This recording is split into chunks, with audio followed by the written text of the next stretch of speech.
Available now? Look at Yes, I that. am. Well, Hi, everyone. good morning, yes.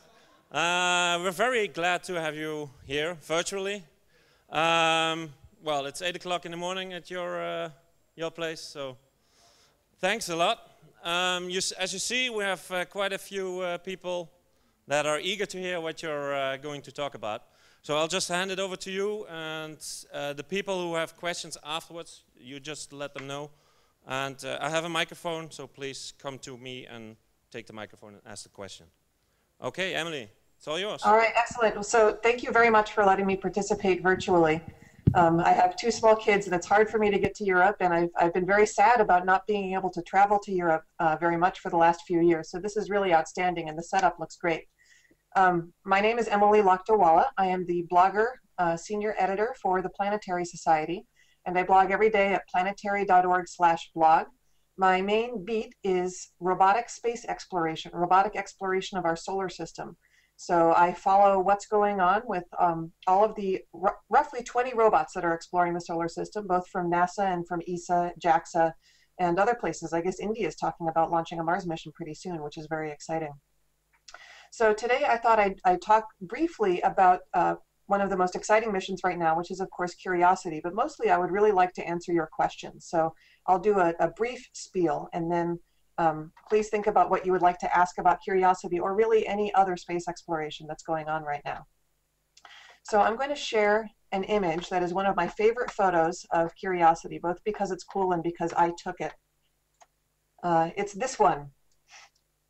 So this is the face of Curiosity, and I have to say that I was and remain an enormous fan of the Spirit and Opportunity rovers, and so I was not really, I didn't like Curiosity at first. It seemed so big and ugly and clunky, and it replaced these two robots that I loved so much, but when I had a chance to look Curiosity in the eyes, all of a sudden I definitely loved this robot as well.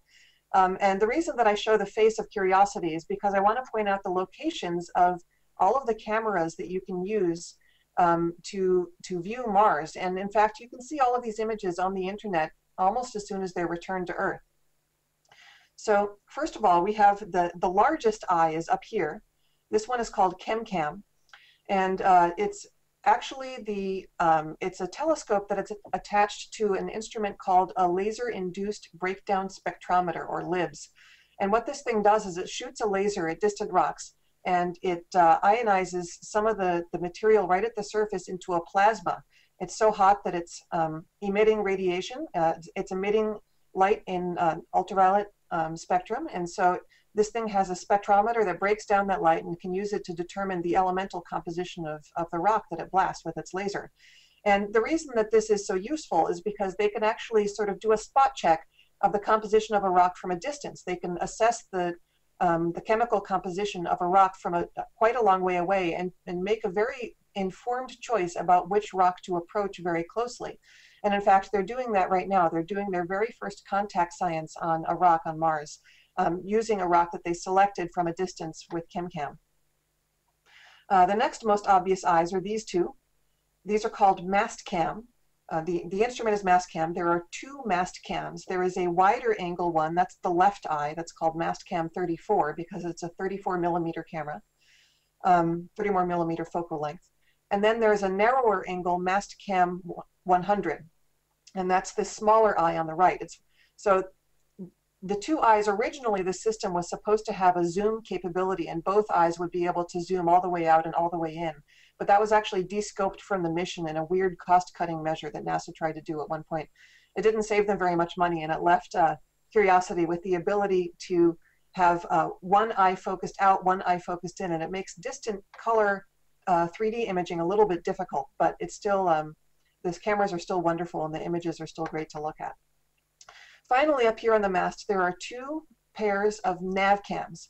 These are what they sound like. They're used for navigation. Curiosity takes a panorama of about 12 NavCam images spaced around a circle to get a quick 360-degree look at her surroundings. There are two pairs because they have one completely redundant set of cameras as well as electronics for the rover, because this rover is supposed to last for 2 years. And so if one computer system fails, they have a complete redundant backup to go to. So right now, I actually don't know which pair they're using, whether they're using the top pair or the bottom pair. I'm guessing it's the top pair. Those two nav cams, it's kind of interesting. They're identical to the ones that were on Spirit and Opportunity. But there is one notable difference, and that's that in Spirit and Opportunity, the nav cams were situated in between the two science cameras. So their stereo separation was very similar to the stereo separation of your eyes or my eyes.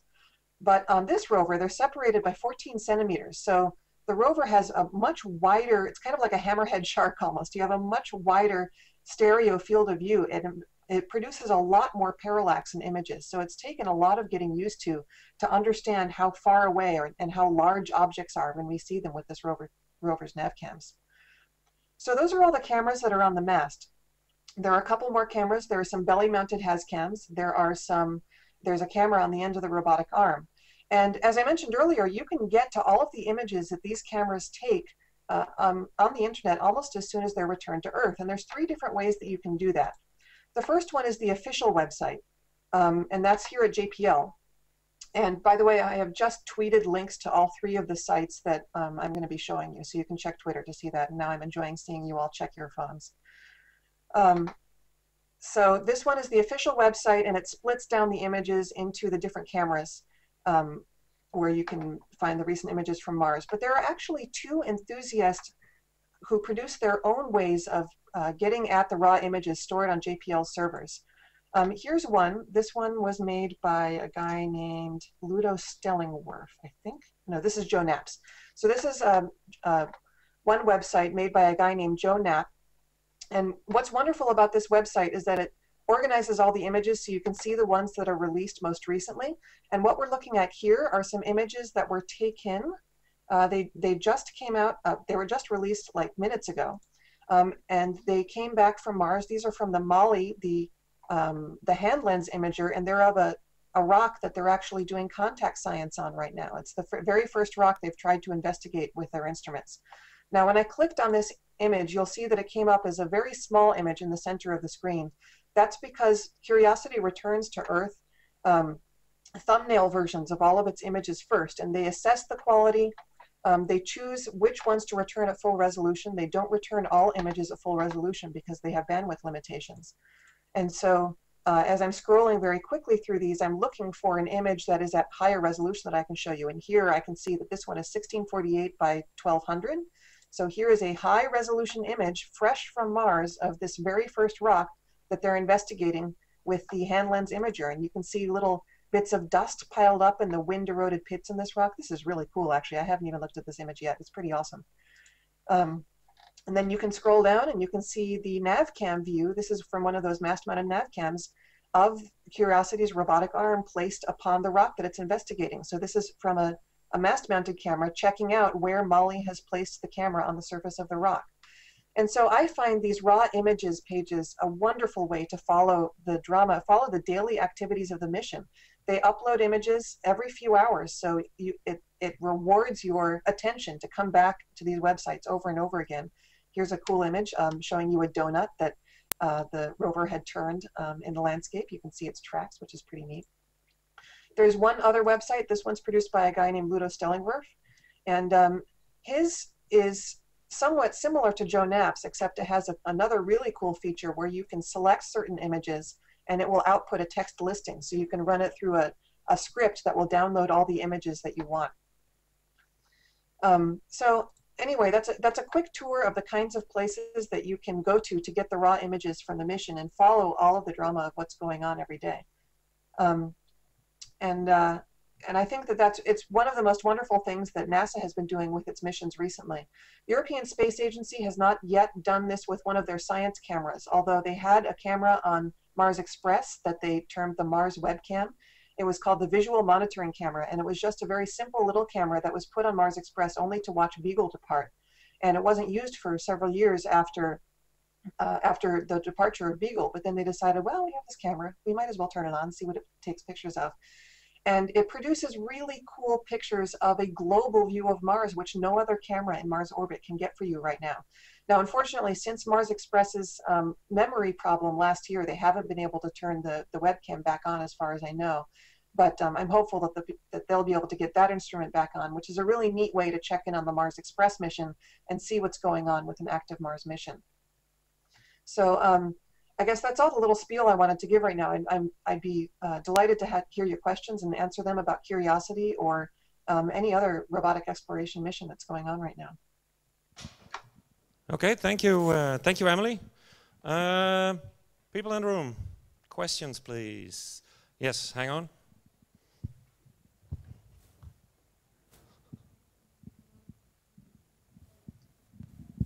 Hi, I'm Markus Landgraf from ESA.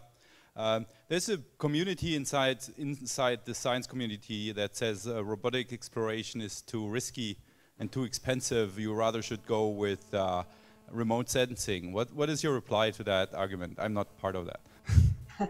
You mean landed missions? Is that what you're referring to? Yes, robotics on the surface versus remote sensing. Well, the two, of course, go hand in hand. Your remote sensing will always give you a more complete look at a planet than you can get from a landed mission. A landed mission, after all, can only investigate one very small spot on the surface of the planet. But the ground truth that you get is extremely important for just such a very simple thing as Huygens. You know, the Huygens probe, what it taught us about the atmosphere of Titan, there are a great deal of surprises in that mission, particularly in the wind speeds. As it descended toward the surface. And wind speed is one piece of data that is an extremely important contributor to the whole climate model for the entire planet and leads to our understanding of how Titan's atmosphere, how all of Titan's systems work. And even if Huygens had done nothing else but broadcast its radio as it descended to the surface so that we could track it and see what it was doing as the winds were blowing it around, it would have produced revolutionary understanding of how Titan works. So I think there is definitely an important place for probes of all sizes, for both small ones, little atmospheric probes like the one that was sent into Jupiter by Galileo, all the way up to large ones like Curiosity. Curiosity is the most sophisticated thing that's ever been sent to the surface of another planet, and I have to tell you that I am extremely relieved that it actually worked, because I'm not sure what would have happened to NASA if it had not landed safely. It's certainly very risky, but I think it's something that we have to do.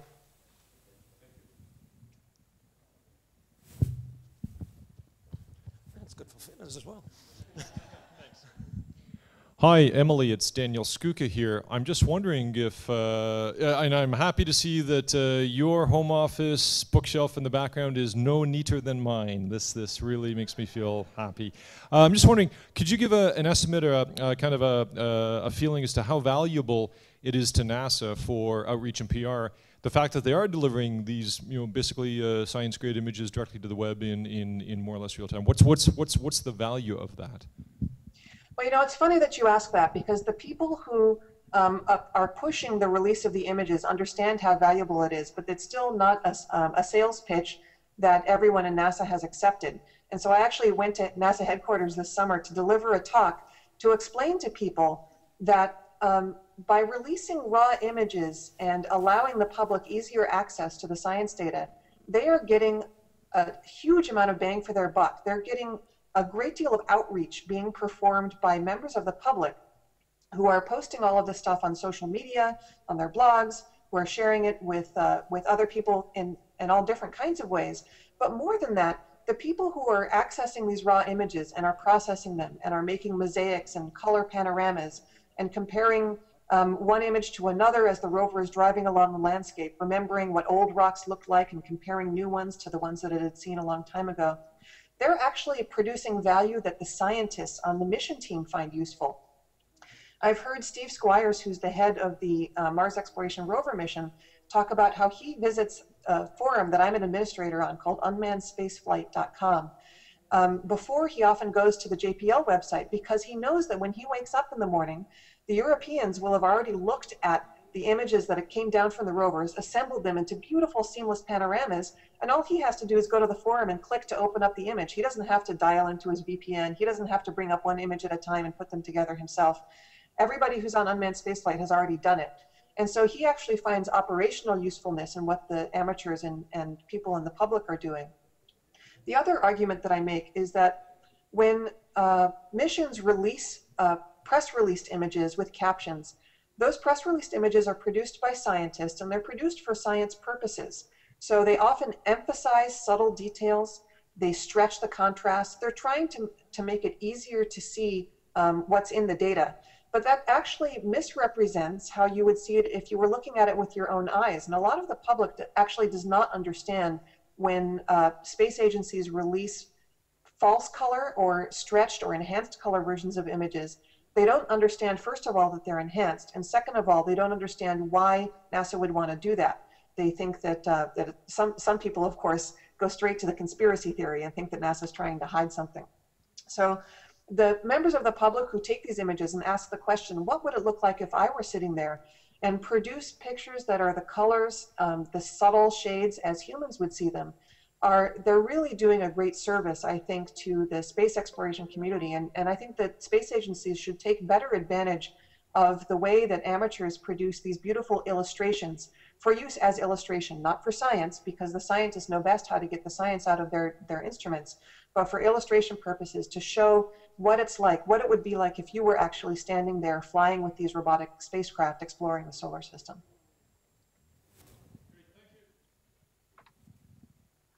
Okay.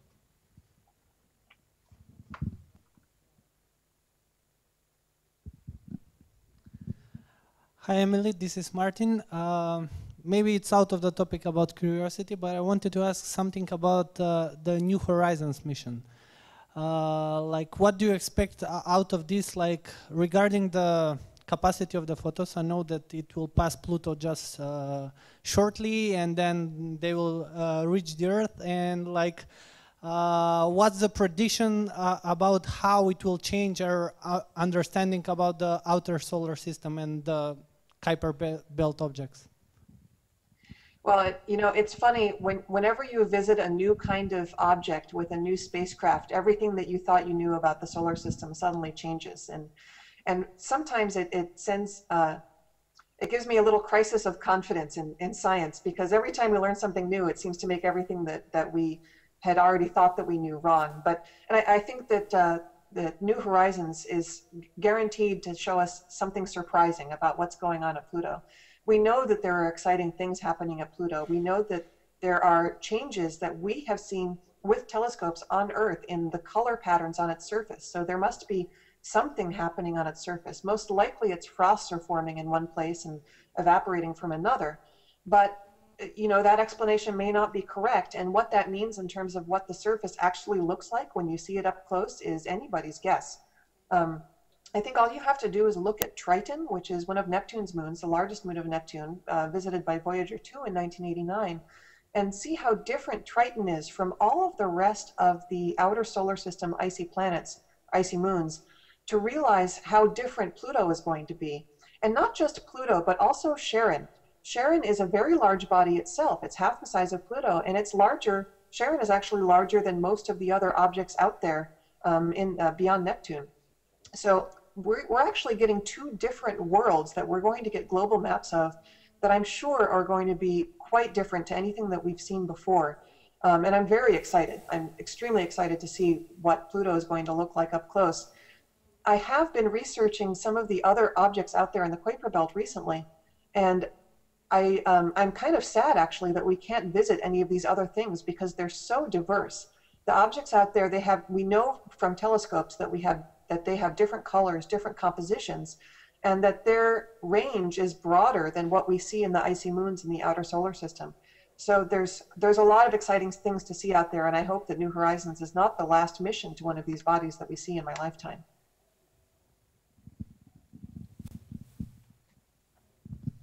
Hi, Emily. It's Nick, astronomer. Do you think now other space agencies have something to learn from using people like Adam Steltzner, who is just a rock star, to promote MSL, and you know his background and what he went through, and you know the grief he had trying to convince him to go with the Sky Crane? Do you think those kind of risks and that kind of personality is what really promoted MSL so much, and could other agencies learn from that? Well, I suppose they can, although I have to say that, you know, Adam's been around for a long time. He was doing these kinds of the presentations and being put in front of the public for Spirit and Opportunity, just like he was for Curiosity. And so I think that there's been a real shift in the ability to get these kinds of stories out into the public, so that more members of the public are driving media these days. And it was public interest finally being able to be expressed through Twitter and Facebook and other social media that actually brought Adam out into the public more, so that more people could see him. His story had been told 9 years ago. I saw him giving very similar talks to large crowds of kids and things on Spirit and Opportunity, that for whatever reason, the stories didn't get traction then, but they're getting it now. And sure, other space agencies have something to learn, except that it's always hard to predict how to make something go viral. And, you know, who would have guessed that Mohawk guy would have been what would bring the control room out in front of the entire world? And, you know, he's just a guy. he's an engineer. He's one of many talented, bright, young engineers, creative people at JPL, and it just so happened that that one thing clicked and went viral. It wasn't pre-planned by NASA, it just happened. And I guess the thing that NASA did do was that they rolled with it. They didn't say, oh, no, you shouldn't talk to Bobak, you should talk to, you know, this other more senior person. The public asked for Bobak, and they got him, and they got Adam Stelzner, and because NASA gave the public what they asked for, I guess, it got more traction. So perhaps that's a lesson that ESA could learn.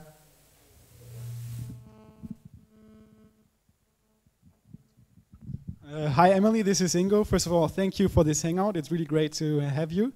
And my question is, what's your opinion of the selection of the InSight mission recently over the Time mission, for instance? What is your opinion on that? Do you think it's the right choice? And also, maybe you know something about the drivers behind this decision. I would be really interested in that. Thank you.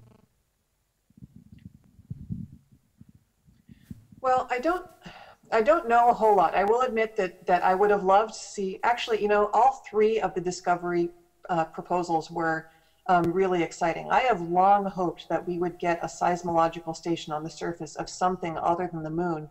And after all, the ones that we had on the moon were left there in Apollo days. And so it's extremely exciting from a geophysicist point of view to finally have a seismological station heading to the surface of another planet. That being said, I would have loved to see a boat floating on Titan's oceans. And I would have loved to see NASA send something to the surface of a comet. This was a really difficult choice. I had actually hoped that NASA would select two, because they're talking about sending one a small Mars mission in the 2018 Opportunity, now that they insulted all of you guys and dropped their participation in ExoMars. And I hope that they would pick InSight at least for that opportunity, and then pick one of the other Discovery proposals. But I think that was wishful thinking. The budget situation simply doesn't permit that. As for what drove the decision, I think that it's pretty clear when they pick a mission like InSight over the Titan Mari Explorer or the Comet Hopper, that it was simply the safer bet, which is a little bit sad, because that's not really what Discovery is for. Discovery is for trying out new technologies.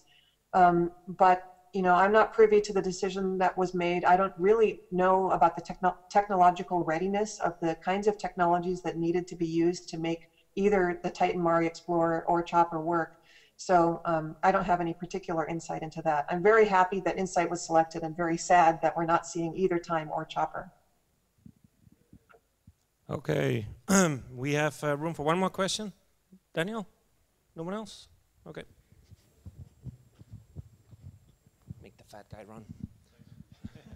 Hi, Daniel again. Last question from me. What are your plans for covering in your in just sort of the same way you always cover missions for Rosetta when Rosetta arrives at the comet in 2014?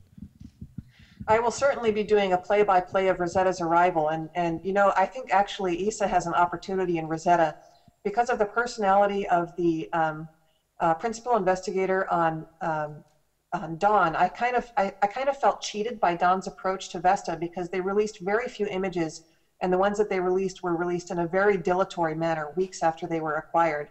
And that was so frustrating, because Vesta was a new world that and a new kind of world that we had never seen before, and they could have brought the public along through rapid release of raw images on this, you know, the first sighting of land and the opening up of the landscape as we got closer and closer.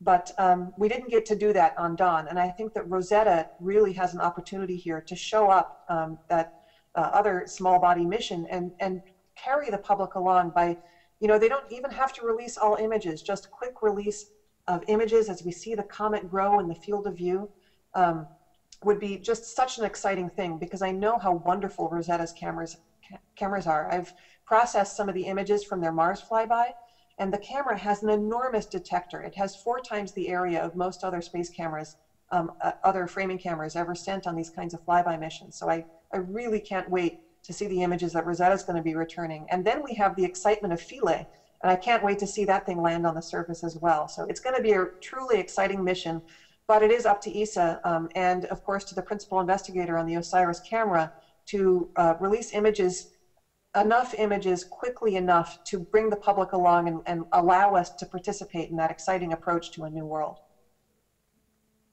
Okay, thank you very much, Emily. I think everyone would like to keep on talking, keep on asking questions, but we're running out of time. I'd say I speak for everyone that we're very glad to have you virtually in our SpaceUP Europe, and we hope that we can see each other in the near future. Yeah, thank you very much for having me, and I think the kids are starting to let me out of the house once in a while, so hopefully I'll be able to make it back to Europe for another meeting soon. Okay, cool. Thank you very much. Bye-bye. Bye. Thank you.